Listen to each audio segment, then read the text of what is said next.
Okay, I did go into the implementation phase of this process of setting up PHP-FPM. First, I tried this example that they have over here. And at first, it didn't work.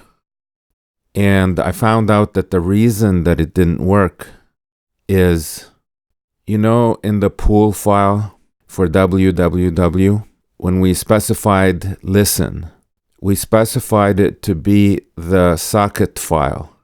Well, if you're gonna have your proxy pass written this way with an IP address and a port number, then you have to go and set your listen to equal to the IP address and the port number. You can't have it be a socket.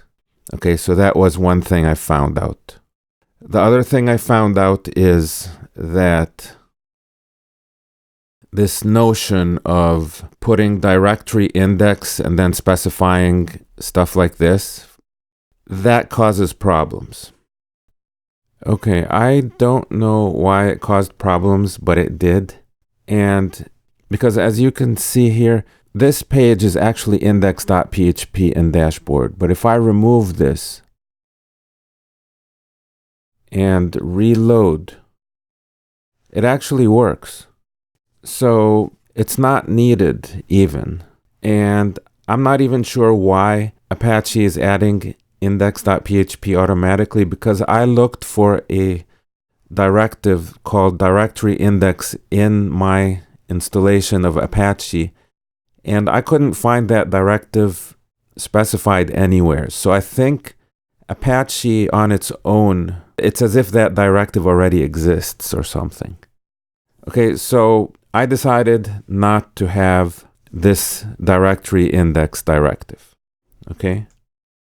Right here on the right hand side is my Apache configuration for my virtual host, and this is in my development environment.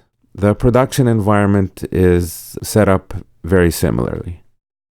And the line that is relevant to our subject matter is this one.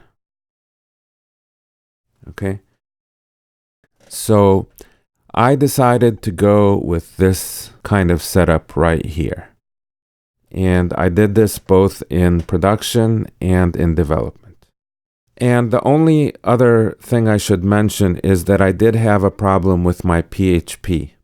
When you run PHP-FPM, and this is, version 7 of PHP-FPM, there are some functions which have to do with Apache or the web server, which don't work when you're using PHP-FPM.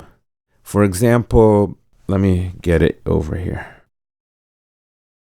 All right, in my index.php, the function called Apache request headers and Apache response headers. I think it was just Apache request headers. The response headers, maybe not so much. That's just one thing that I've noticed, but otherwise it is all working. And I even double checked it by running this example over here. And I did this both on production and in development, where I set up a PHP info page, and then I set it up where a word like info will actually redirect to a script that ends in .php. And without PHP-FPM, this wouldn't work. So the fact that it worked means that I know PHP-FPM is working. Okay? Yeah, so that's pretty much it for this topic right now, and that'll be it for this video. Bye.